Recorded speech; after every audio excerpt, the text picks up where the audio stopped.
Hello students, सब कैसे हैं। मैं आशा करता हूँ सब अच्छे होंगे, अपने अपने कार्य में व्यस्त होंगे। हमारे द्वारा जो ऑनलाइन स्टडी करवाइजर उसका दिन आप कर रहे होंगे। मैं हूँ नवीन सोनी, आप देख रहे हैं केमिस्ट्री में हमने स्टार्ट किया था chapter number 2 solution विलियन।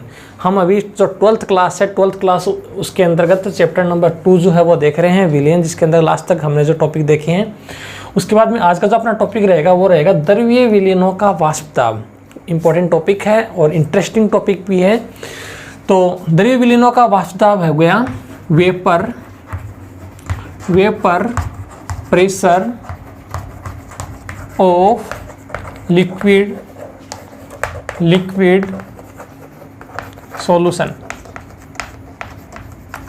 Liquid solution द्रव्यीय जो विलीन है अपने पास, उसका वाष्प दाब जो होता है वो क्या होता है। तो देखिए, अपने पास कोई भी द्रव्यीय विलीन है, उसका वाष्प दाब समझने के लिए अपने को क्या करना है, एक थोड़ा सा एक एक्सपेरिमेंट करना है। एक्सपेरिमेंट क्या होता है? एक्सपेरिमेंट के अंतर्गत अपने को क्या करना है कि एक अपने को इस प्रकार से एक पात्र लेना है और इसके अंतर्गत अपने को क्या करना है, वाटर या कोई भी अपने पास जो भी पदार्थ है उस पदार्थ को इसके अंदर हमें डाल देना है। ठीक है, ये हो गया। और इसके अंतर्गत हमने क्या किया, कोई सॉल्यूशन लिया है, सॉल्यूशन। और सॉल्यूशन को लेने के बाद में हम इसको क्या करते हैं, यहाँ से हीट देते हैं। हीट देंगे तो सिंपल सी प्रोसीजर है कि हीट देने के बाद में इसमें जो भी मैटर है वो गर्म होगा। गर्म होने के बाद में उसकी क्या बनेगी, यहाँ से वेपर बनेगी। यहाँ से जो है इसकी वेपर बनेगी, वेपर।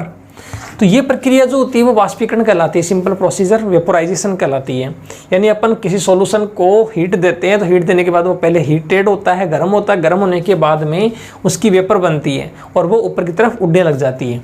इस प्रोसीजर को हम वेपोराइजेशन बोलते हैं, वेपोराइजेशन। ठीक है, या वाष्पीकरण जो है वो इसको कहा जाता है, वाष्पीकरण। अब हम क्या चाहते हैं कि इस वाष्पीकरण की प्रक्रिया को यदि रोक दें, तो वाष्पीकरण की प्रक्रिया को यदि हम रोक देते हैं तो प्रक्रिया कैसे रुकेगी। अपने पास इसके अंतर्गत क्या है, सॉल्यूशन है। ये अपने पास सॉल्यूशन है और इस सॉल्यूशन को हम क्या देते हैं, यहाँ से हीट देते हैं। प्रोसीजर वही हो रही है, हीट देंगे तो इसकी वेपर बनेगी, वेपराइजेशन की प्रक्रिया होगी। लेकिन हम क्या कर रहे हैं कि इसको भी यहाँ से क्लोज कर रहे हैं। यहाँ से अपन कोई चीज़ लगा के इसको यहाँ से बंद कर रहे हैं। ठीक है, यहाँ पर अपन इसको बंद कर दिया। बंद करने से क्या हो जाएगा कि इसकी जो वेपर बनेगी वो ऊपर जाके टकराएगी यहाँ पर, और ऊपर जाके टकराने के बाद में इसकी जो वेपर ऊपर जाके टकराई है वो कुछ देर बाद में नीचे आके गिरने लग जाएगी। यानी वेपोराइजेशन तो एक बार हुआ था, अगर उसके बाद में वो बाहर नहीं जा पाई तो वो जो भी वेपर के मॉलिक्यूल है छोटे छोटे, वो सारे नीचे आके गिरने लग जाते हैं और इसी के अंदर वापस से मिल जाते हैं। जैसे कि आपने प्रेशर कुकर में देखा था, जब प्रेशर कुकर की सीटी नहीं लगती है उस समय वेपोराइजेशन होता है, और सीटी नहीं लगती है तब तक तो ठीक है। उसके बाद में जब वो सीटी लग जाती है तब उसका वेपोराइजेशन होना शुरू हो जाता है। तो इस कंडीशन में इसको क्या बोलेंगे, संघनन बोलेंगे, संघनन। ठीक है, या इसको बोलते हैं कंडेंसेशन, कंडेंसेशन। ठीक है, तो आपने इस प्रयोग से क्या समझा, अपन यहाँ पर पढ़ रहे हैं द्रव्यीय विलीनों का वाष्प दाब। तो अपने पास कोई भी लिक्विड सॉल्यूशन है उसका वाष्प दाब जो होता है उसको अपन दो तरीके से डिनोट कर सकते हैं। एक तो उसका वाष्प दाब बन सकता है जो कि वेपोराइजेशन प्रोसीजर है, और एक जो है अपने पास दूसरी प्रोसीजर है संघनन। तो वाष्पीकरण जो होता है उसके अंतर्गत तो वाष्प दाब जब अपने पास बनी तो मतलब वाष्प जो अपने पास बनी तो उसका सिंपल तरीके से बाहर निकलना वाष्पीकरण हो गया। लेकिन अपन वाष्प के ऊपर दाब लगा रहे हैं, प्रेशर लगा रहे हैं, तो उस प्रक्रिया को वाष्प दाब बोल रहे हैं। तो उस प्रक्रिया के द्वारा संघनन का सिस्टम चालू हो जाता है। यानी वाष्प द्वारा द्रव्य की सतह पर लगने वाला दाब वाष्प दाब कहलाता है। यानी ये वाष्प बनी, इस वाष्प द्वारा द्रव्य की सतह पर, यहाँ से जैसे इसको बंद कर दिया तो इसका वेपोराइजेशन जो होता है वो यहाँ से बंद हो गया और इसके अंदर संघनन की प्रक्रिया चालू हो गई। तो वाष्प द्वारा जो द्रव्य की सतह है इसके ऊपर लगने वाला जो दाब है, जो अपने पास लिक्विड है उसके सरफेस पर लगने वाला जो दाब है वो इसका क्या कहलाता है, वाष्प दाब कहलाता है। शुद्ध विलायक का वाष्प दाब अधिक होता है। जब इसमें विलय मिलाया जाता है तो वाष्प जो होती है उसमें कमी आने लग जाती है, जिसको वाष्प दाब में अपेक्षिक अवनमन जो होता है वो कहा जाता है। ठीक है, तो अपने पास क्या हो गया, एक निश्चित ताप पर साम्यावस्था में वाष्प द्वारा द्रव्य की सतह पर लगने वाला दाब वाष्प दाब कहलाता है। अब ये देखिए कि वाष्पीकरण की प्रक्रिया और दूसरी अपने पास कौन सी संघनन की प्रक्रिया, ये एक दूसरे की विपरीत प्रोसीजर है। यदि वाष्पीकरण होता है तो संघनन, यदि होता है तो संघनन वाष्पीकरण के विपरीत प्रोसीजर हो गई। तो ये छोटा सा टॉपिक था अपने पास कि द्रव्य विलीनों का वाष्प दाब जो होता है इसको हम कैसे शो कर सकते हैं, जो कि दो प्रोसीजर थी, वेपोराइजेशन और कंडेंसेशन, जो कि एक दूसरे के विपरीत प्रोसीजर, जो कि आपको यहाँ से साफ साफ दिखाई दे रही है। वेपोराइजेशन या वाष्पीकरण जो होता है ये यदि आपको समझ में आ जाता है तो इसके बाद में अपना जो नेक्स्ट टॉपिक आता है वो आप आसानी से समझ सकते हैं। ये छोटा सा टॉपिक था जो आपको बिल्कुल से क्लियर हो गया होगा, वेपोराइजेशन और दूसरा कंडेंसेशन। इसके बाद में अपने पास आता है द्रव्य विलीन का वाष्प दाब। ठीक है, द्रव्य जो विलीन है उसका वाष्प दाब अभी जो देखा है vapour pressure of liquid solution. तो द्रव्य विलीन का वाष्प दाब जो है उसको समझने के लिए अपने को क्या करना होता है, शुद्ध विलायक का वाष्प दाब देखना कि शुद्ध विलायक का वाष्प दाब क्या है। जैसे कि अपने पास है द्रव्य विलीन के वाष्प दाब को समझने के लिए क्या करते हैं, किसी विलायक में अवाष्पशील विलय युक्त अपने पास क्या लेना है, मिलाकर विलायक लेते हैं, उसको अपन क्या करते हैं, गर्म करते हैं। अब दो प्रकार के अपने पास होते हैं सिस्टम, एक तो होता है अवाष्पशील और एक होता है वाष्पशील। ये बार बार नाम आएगा, वेपोराइज्ड और नॉन वेपोराइज्ड जो सॉल्यूशन है वो अपने पास बार बार नाम आएगा। के लिए किसी विलायक के अवाष्पशील विलय युक्त यौगिक को मिलाकर गर्म किया जाता है। इस दौरान विलयन का वाष्प दाब विलायक के वाष्प दाब की तुलना में कम पाया जाता है। ठीक है ना, विलयन का वाष्प दाब क्या पाया जाता है, विलायक के वाष्प दाब की तुलना में कम पाया जाता है। अब ये ऐसा क्यों होता है कि शुद्ध विलायक का वाष्प दाब हमेशा अधिक होता है, जब इसमें विलय मिलाते हैं तो इसके वाष्प दाब में कमी आती है, जिसको अपेक्षिक अवनमन के नाम से जाना जाता है। ठीक है, यदि शुद्ध विलायक का वाष्प दाब PA0 हो, शुद्ध विलायक जो है उसका वाष्प दाब हो अपने पास PA0, जो कि अपने पास है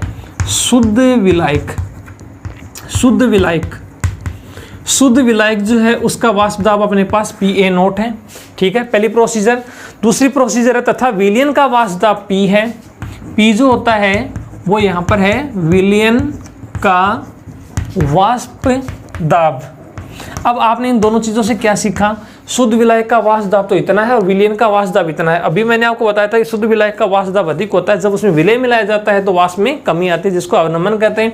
तो इसके अंतर्गत शुद्ध विलायक का इतना है और विलयन का इतना है, तो इसमें वाष्प दाब में कमी जो आई वो कितनी आई, वाष्प दाब यानी वेपर प्रेशर जो है, वेपर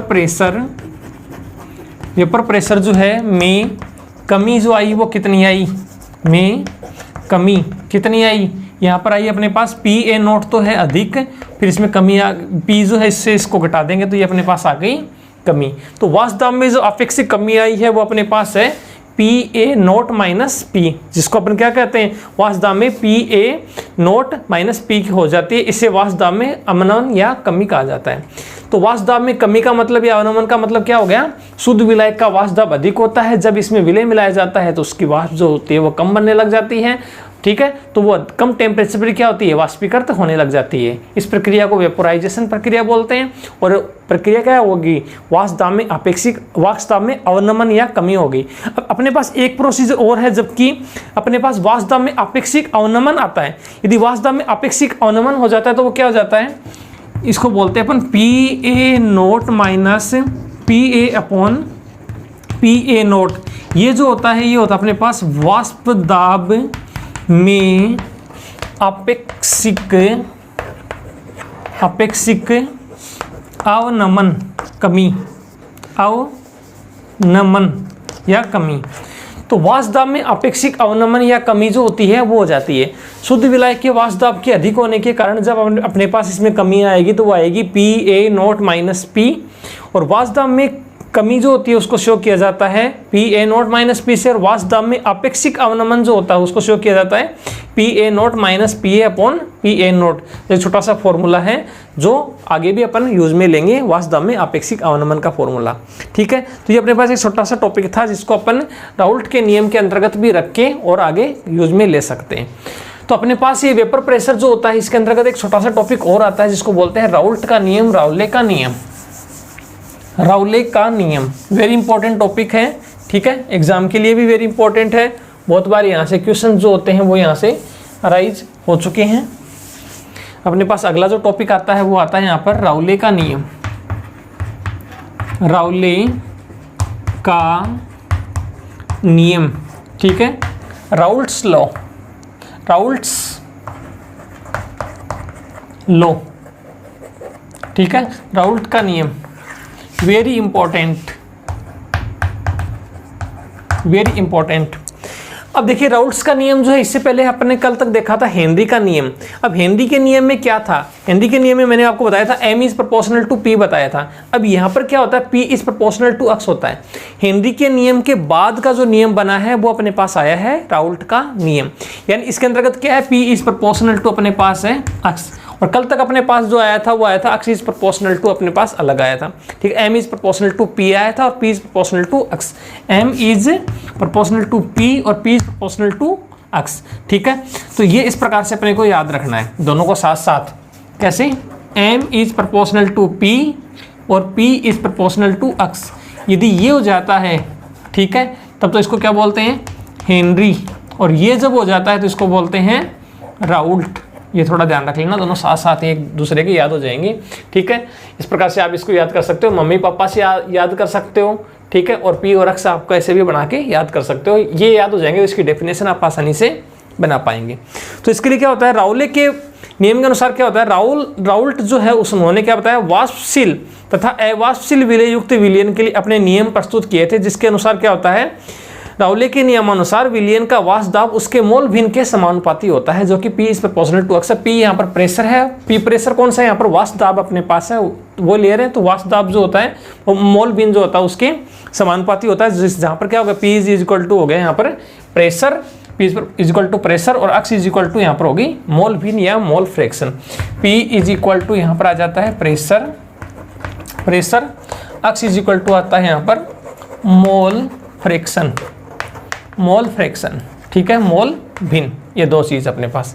यदि अपने को ये ध्यान हो जाता है तो अपन इसमें दो चीज़ें अप्लाई कर सकते हैं, एक तो वाष्पशील विलय युक्त विलयन के लिए, ठीक है, और एक अवाष्पशील विलय युक्त विलयन के लिए। दो चीज़ें अपने पास है, एक तो वाष्पशील विलय युक्त विलयन जो है उसके लिए, और एक अपने पास है अवाष्पशील विलय युक्त विलयन के लिए। तो वाष्पशील विलय युक्त विलयन और अवाष्पशील विलय युक्त विलयन के लिए अपने पास जो राउल्ट का नियम है वो कैसे यहाँ पर लगेगा वो ध्यान रखेंगे। वाष्पशील वेपोराइज्ड जो अपने पास है, वाष्पशील विलय युक्त विलयन के लिए राउल्ट का नियम, ठीक है, वाष्पशील विलय युक्त विलयन के लिए राउल्ट का नियम। अब वाष्पशील के लिए क्या होता है और अवाष्पशील के लिए क्या होता है वो अपन अभी देखेंगे। मैंने आपको पहले ही बता दिया था कि वाष्पशील और अवाष्पशील दो चीज़ें अपन पढ़ना, थोड़ा सा इसके लिए थ्योरी है वो आप बिल्कुल से एक बार केयरफुली समझेंगे। वाष्पशील विलय युक्त विलयन के लिए वाष्प दाब विलय व विलायक दोनों घटकों के सापेक्ष समझा जा सकता है। इस प्रकार के विलयन में वाष्प दाब विलय एवं विलायक दोनों घटकों से निर्मित होता है। इस नियम के अनुसार निश्चित ताप पर वाष्पशील विलय युक्त विलयन में प्रत्येक घटक का आंशिक दाब उसके मोल भिन्न के समानुपाती होता है। P is proportional to x होता है। प्रत्येक घटक मतलब एक तो अपने पास विलय है और एक अपने पास विलायक है। मैंने आपको कल भी बताया था कि विलायक जो होता है उस विलायक को अपन शो किससे करते हैं, B से शुरू करते हैं, और विलय जो होता है उसको शो करते हैं A से। तो PB यदि आ जाता है तो प्रेशर ऑफ सोल्यूट, और PA आ जाता है तो प्रेशर ऑफ सॉल्वेंट, जो कि अपने को एक फिक्स रखना है, ठीक है। माना किसी विलयन में दो वाष्पशील अवयव A तथा B उपस्थित है तथा इनके आंशिक दाब PA व PB है, तो इस प्रकार इसकी मोल भिन्न जो होती है वो क्रमशः XA और XB है। तो उसको राउल्ट के नियम से हम कैसे समझ सकते हैं। अभी अपने पास राउल्ट का नियम आया P is proportional to x, तो अपने पास दो चीज़ें हैं अपने पास, एक तो अपने पास विलायक और एक अपने पास है विलय। तो यदि विलायक यदि अपन देखें तो विलायक के लिए क्या होता है राउल्ट का नियम, विलायक जो होता है उसके लिए राउल्ट का नियम जो होता है वो क्या आएगा, यहाँ पर वो आएगा अपने पास PA is proportional to XA, ठीक है, ये आ गया अपने पास। अब इसको अपन सॉल्व करें तो अपने ऐसे लिख सकते हैं PA is equal to PA naught XA, equation number first, ठीक है। विलायक के लिए अपने पास ये आ गया। अब यदि हम विलय के लिए देखें, विलय के लिए देखते तो अपने पास आ गया PB is proportional to XB, या PB इज इक्वल टू अपने पास आ गया PB nought XB, equation number आ गया अपने पास 2। तो अपने पास एक तो आ गया विलय के लिए और एक अपने पास आ गया यहाँ पर विलय के लिए। अब अपने को एक बात याद रखनी कि टोटल प्रेशर जो होता है वो कितना होता है, वो विलय और विलायक का दोनों का जुड़ेगा, तो VA plus VB। What is the total pressure of solution, तो सॉल्यूशन का टोटल प्रेशर क्या है, pressure of solute and pressure of solvent. Solute और सॉल्वेंट का दोनों का प्रेशर जो होता है वो जोड़ा जाता है। So then equation number first and ये अपने पास आ गया थर्ड है। देन पुटिंग द वैल्यू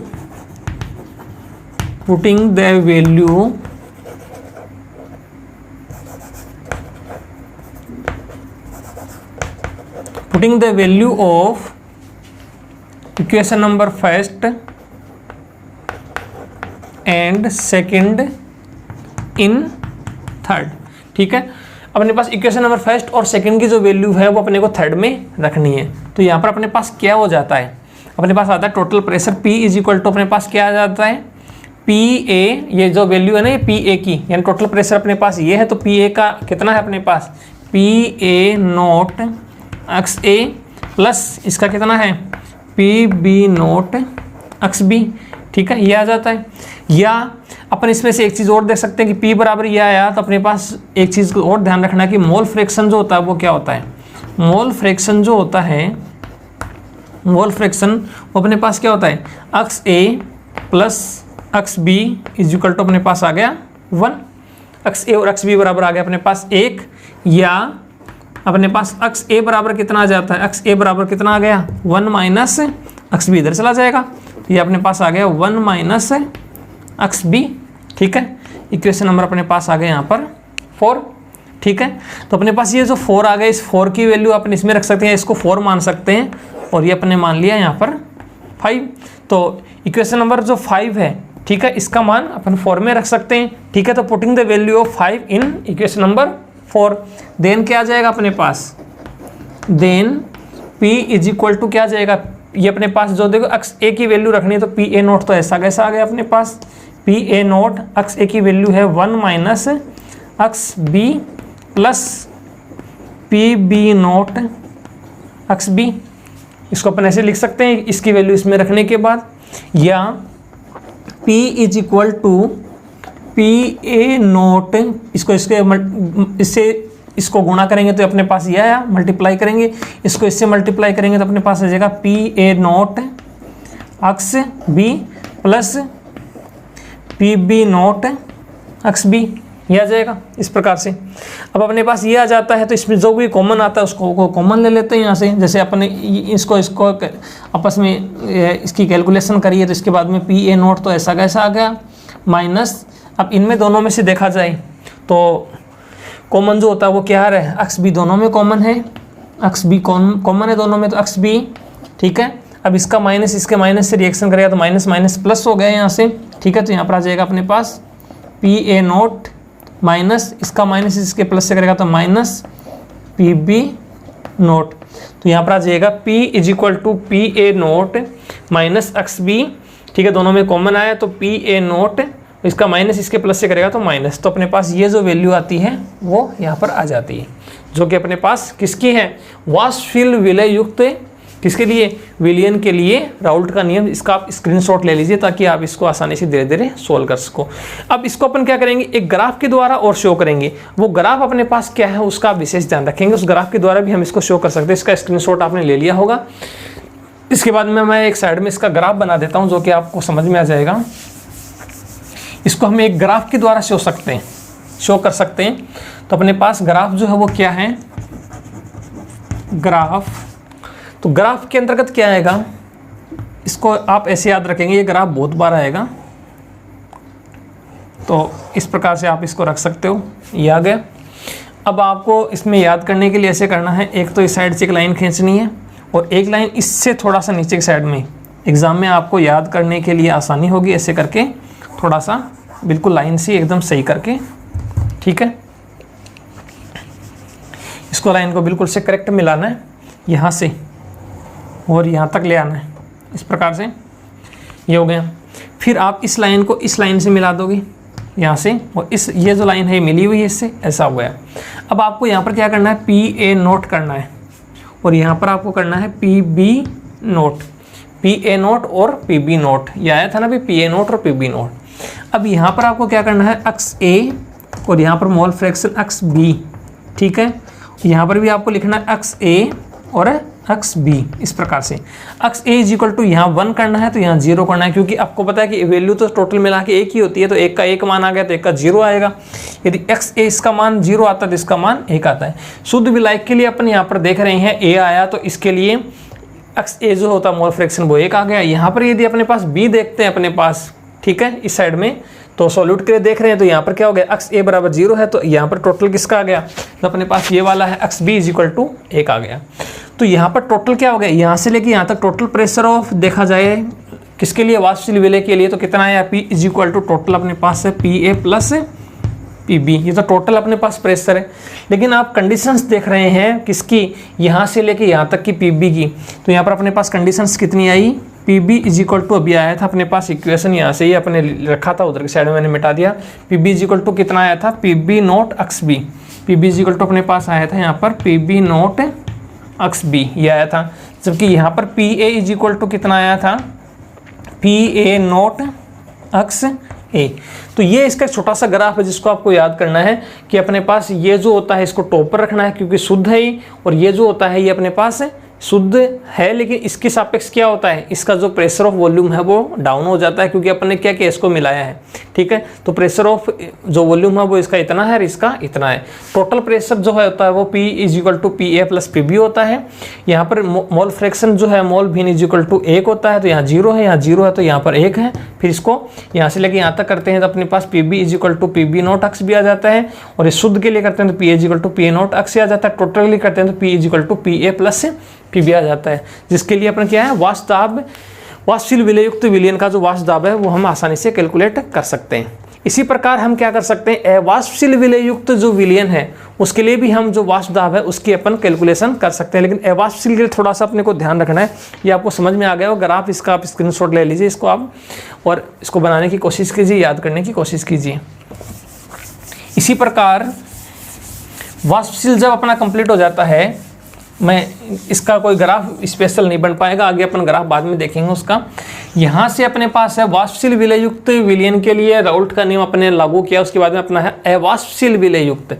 यहाँ से मैं थोड़ा चेंज कर देता हूँ, अवाष्पशील विलयुक्त, ये ग्राफ पहले वाले का था। अवाष्पशील विलयुक्त विलयन के लिए राउल्ट का नियम क्या होता है।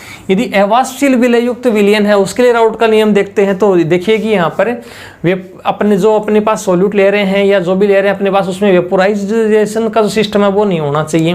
तो इसके लिए क्या होगा, देखो अवाष्पशील विलयुक्त विलयन के लिए राउले के नियम को समझाने के लिए क्या होता है, राउले के नियम के अनुसार अवाष्पशील विलयुक्त अपने पास जो विलय है उसको अवाष्पशील लेना, उसमें अपने क्या लिया था, वाष्पशील। वेपोराइज्ड और नॉन वेपोराइज्ड है, दोबारा मैं बता रहा हूँ आपको। तो यहाँ पर क्या हो गया, जो अवाष्पशील यानी नॉन वेपोराइज्ड जो सॉल्यूट है युक्त विलयन का वाष्प दाब केवल वाष्पशील विलायक A के आंशिक दाब के समान होता है। A के आंशिक दाब के समान होता है, मतलब A क्या है यहाँ पर, सॉल्वेंट, उसके समान होता है, ठीक है। क्योंकि अवाष्पशील विलय ठोस B का आंशिक दाब यहाँ पर नगण्य माना जाता है। अवाष्पशील जो है उसका अपन यहाँ पर क्या करेंगे, नगण्य मानेंगे। तो इसके छोटा सा अपने पास क्या हो जाएगा, वाष्प दाब में अपेक्षित अवनमन या कमी जो है वो आ जाएगी। तो अभी अपने देखा था P इज प्रोपोर्शनल टू, अपन देखा था अक्स। तो यहाँ पर मैंने आपको जो मेन बात बताई थी, P A is proportional to, यहाँ पर मैंने बताया था अक्स ए, ठीक है। इसका क्या होता है ध्यान से समझेंगे, P A is equal to P A note X A, equation number first. P B is equal to P B note X B, equation number second. यहाँ तक तो सेम है, ठीक है। अब इसके बाद में क्या होता है, अपने पास जो total of pressure of volume जो होता है उसके अंतर्गत P इज इक्वल टू हमें क्या मानना है यहाँ पर, ये P अपने देखा था ना, P is equal to P A plus P B. तो उसी के अकॉर्डिंग क्या होता है कि अपने पास P इज इक्वल टू जो होता है वो पी ए मानना पड़ेगा, क्योंकि पी बी जो होता है उसका प्रेशर ऑफ वॉल्यूम जो होता है वो यहाँ पर क्या हो जाता है, 0 हो जाता है। मैंने अभी आपको यही बताया है कि वाष्पशील जब लेते हैं तब तो अपने पास दोनों का कैलकुलेशन होता है, पी ए और पी बी दोनों का होता है। और वाष्पशील लेते हैं तो Pb जो होता है उसको अपन Pa की तुलना में नगण्य मान, क्योंकि Pb विलय है और विलय है वो वेपोराइज्ड नहीं है, अवाष्पशील है, कोई वाष्प इसकी बनेगी नहीं, वेपर बनेगी नहीं, तो इसको अपन Pa की तुलना में क्या कर देते हैं, नेग्लेक्ट कर देते हैं। तो अपने को टोटल जो प्रेशर होता है P इज इक्वल टू अपने पास होता है Pa प्लस Pb होता है, लेकिन अपने अभी क्या किया है, Pb जो होता है उसको अपने क्या किया है, नगण्य किया है। अब ये नगण्य क्यों किया है, ठीक है, इसके लिए इसका रीज़न क्या है, नगण्य क्यों किया है, अवाष्पशील होने पर, ये याद रखेंगे, अवाष्पशील होने पर, अवाष्पशील होता है तब होता है, वेपोराइज्ड होता है तो उसका प्रेशर बनता है, तो अवाष्पशील है तो मतलब मेन बात है प्रेशर पर डिपेंडेड है, ठीक है। तो ये Pb इज इक्वल टू नगण्य है अपने पास, तो ये 0 मान लेते हैं, Pb इज इक्वल टू अपने पास हो जाता है 0, ठीक है। उस कंडीशन में P इज इक्वल टू कितना आ गया, Pa, और Pa का मान अपने पास क्या है, इक्वेशन नंबर फर्स्ट से आया गया। सो P इज इक्वल टू कितना आया, Pa का मान समीकरण नंबर 1 से ले लेंगे तो अपने पास आ गया P is equal to Pa note X A, ये अपने पास आ जाता है। फिर आगे वैसा वैसा सिस्टम है, चूँकि अपने को पता है कि अक्स A प्लस अक्स B जो कि मोल फ्रैक्शन होता है वो क्या होता है, 1 होता है, इसको क्या बोलते हैं, मोल फ्रैक्शन, ठीक है, मोल फ्रैक्शन जो कि कितना होता है, 1 होता है, ठीक है। ये यदि 1 होता है तो इसके आगे अपन क्या सॉल्यूशन करेंगे इसका, ये आप इसका ध्यान रख लेंगे, यहाँ पर मैंने जो रखा था वो। इसके बाद में x A plus x B is equal to क्या आता है, 1 आता है, या x A is equal to कितना आ गया, 1 माइनस अक्स बी, ठीक है, 1 माइनस अक्स बी। अब अपने पास इक्वेशन नंबर थी ये वाली नंबर 3, ठीक है, फ्रॉम इक्वेशन नंबर थर्ड में क्या अपने पास P is equal to Pa naught, P is equal to अपने पास है Pa नोट, अक्स ए का मान अपने पास क्या है, ये वाला 1 माइनस अक्स बी, ये अपने पास है, या P इज इक्वल टू अपन क्या कर सकते हैं, Pa नोट, इसको मल्टीप्लाई करेंगे तो Pa note minus Pa note अक्स बी, ये अपने पास आ जाता है। या अपने इसमें से दोनों का करें कैलकुलेशन, तो यहाँ पर इस Pa को इधर भेज दे तो क्या आएगा, ये वाला तो आ गया minus Pa note X B is equal to, अब इसको इधर भेज रहे हैं तो P तो प्लस का ही है, इसको इधर भेजेंगे तो ये हो जाएगा माइनस का Pa नोट, या इसका मैं माइनस हटाता हूँ तो क्या आता है, Pa note X B is equal to, अब इसका माइनस हटाता हूँ तो इसका माइनस है, इसको माइनस से मल्टीप्लाई करेंगे, यहाँ पर माइनस हो जाएगा तो ये प्लस हो जाएगा, तो मैं इसको ऐसे भी लिख सकता हूँ Pa नोट, इसको इधर लिख दिया माइनस, अब ये माइनस का हो गया ना P, समझ आए, सबको माइनस से मल्टीप्लाई करते हैं तो माइनस माइनस प्लस, इसका माइनस हो गया ये, इसका माइनस से मल्टीप्लाई किया तो आ गया प्लस का, ये आ गया। या अक्स बी इज इक्वल टू कितना आ गया, अक्स बी इज इक्वल टू कितना आ गया, Pa note minus Pa note minus P upon Pa note, ये इक्वेशन अभी आई थी कि नहीं आई थी, ध्यान कीजिए, Pa नोट ये वाली, जिसको मैंने आपको बताया था वाष्प दाब में अपेक्षिक अवनमन, मैंने बताया था ना कि वाष्प दाब में अपेक्षिक, एक तो वाष्प दाब में अवनमन आया था, Pa शुद्ध विलायक का वाष्प दाब अधिक था, उसमें विलय मिला दिया तो उसकी वाष्प कम बनने लगी, जिसको वाष्प दाब में अवनमन कहते हैं। फिर मैंने बताया था कि वाष्प दाब में अपेक्षिक अवनमन जो होता है वो Pa नोट के सापेक्ष लिखा जाता है, जिसका थोड़ी देर पहले मैंने बताया था। तो ये अक्स P यानी अपने पास जो विलय है, शुद्ध विलय जो अपने पास है उसके सापेक्ष देखा जाए, वाष्पशील विलय युक्त, तो अवाष्पशील विलय युक्त जो अपने पास विलयन है उसके लिए जो मोल भिन्न होती है वो इस प्रकार से लिखी जाती है, जिसको बोलते हैं शुद्ध विलायक के लिए, ठीक है। तो ये हो गया वाष्प दाब में अपेक्षिक अवनमन, जिसको अपन इस फॉर्मूले के माध्यम से समझ सकते हैं। स्क्रीनशॉट ले लीजिए और इसको आप लिख के याद करने की कोशिश कीजिए। आज अपन ने ये जो सारा सिस्टम देखा है, ये राउले का नियम देखा है, जो कि विशेष प्रकार का इंपॉर्टेंट जो टॉपिक था वो था। कल हम राउले के नियम का और भी अप्लाई करेंगे आदर्श विलयन के लिए, आइडियल सॉल्यूशन। एक तो होता है आदर्श विलयन और एक होता है अनादर्श विलयन। तो आदर्श विलयन के लिए अपन क्या करेंगे, राउले का नियम देखेंगे, और एक अपन देखेंगे अनादर्श विलयन के लिए राउले का नियम, जो कि इसके बाद में हम देखने वाले हैं। तो मैं आशा करता हूँ कि आपको आज का मेरा बनाया वीडियो जो पसंद आया होगा। मिलते हैं नई अच्छी वीडियो के साथ। आज के लिए इतना ही। आपका दिन शुभ रहे। जय श्री श्याम। राधे राधे।